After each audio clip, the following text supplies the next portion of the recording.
Young tiger NTR solo హీరోగా ప్రేక్షకుల ముందుకు వచ్చి చాలా కాలం అవుతుంది. ఇక ఆఖరుగా త్రివిక్రమ్ శ్రీనివాస్ దర్శకత్వంలో రూపొందిన అరవింద సమేత సినిమాలో ఎన్టీఆర్ సోలో హీరోగా ప్రేక్షకుల ముందుకు వచ్చాడు. ఈ సినిమా విడుదలయ్యి దాదాపు 6 సంవత్సరాలు అవుతుంది. ఇక ఆఖరుగా ఎన్టీఆర్ రాజమౌళి దర్శకత్వంలో రూపొందిన RRR అనే సినిమాతో ప్రేక్షకుల ముందుకు వచ్చాడు. ఈ మూవీలో జూనియర్ ఎన్టీఆర్ తో పాటు రామ్ చరణ్ కూడా హీరోగా నటించాడు. ఈ సినిమాతో జూనియర్ ఎన్టీఆర్ కి గ్లోబల్ క్రేజ్ కూడా వచ్చింది. ఇక తాజాగా ఎన్టీఆర్ దేవరా పార్ట్ 1 అనే సినిమాలో హీరోగా నటించాడు. కొరటాల శివ ఈ మూవీకి దర్శకత్వం వహించగా ఈ మూవీని సెప్టెంబర్ 27న విడుదల చేయనున్నారు.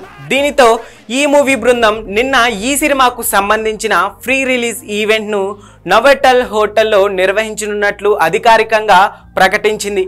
ఇక తమ అభిమాన హీరోను చూసేందుకు ఎన్టీఆర్ అభిమానులు నోవోటెల్ హోటల్ దగ్గరికి ఫ్రీ రిలీజ్ ఈవెంట్ సమయానికి పెద్ద మొత్తంలో చేరుకున్నారు. ఇక దానితో దాని కెపాసిటీకి అస్సలు సరిపోలేని పరిస్థితులు ఏర్పడటం, అక్కడ ఒక్కసారిగా జనాలు విపరీతంగా రావడంతో ఈ సినిమా నిర్మాణ సంస్థ ఈ ఈవెంట్ ను ఆర్గనైజ్ చేస్తున్న శ్రేయస్ సంస్థ ఏమి చేయలేక చేతులెత్తేసింది. దానితో తారక్ అభిమానులంతా ఈ మూవీ నిర్మాణ సంస్థను ఆర్గనైజ్ చేస్తున్న శ్రేయస్ సంస్థను ముందే ఎన్టీఆర్ క్రేజ్ ను అంచనా వేయాల్సింది.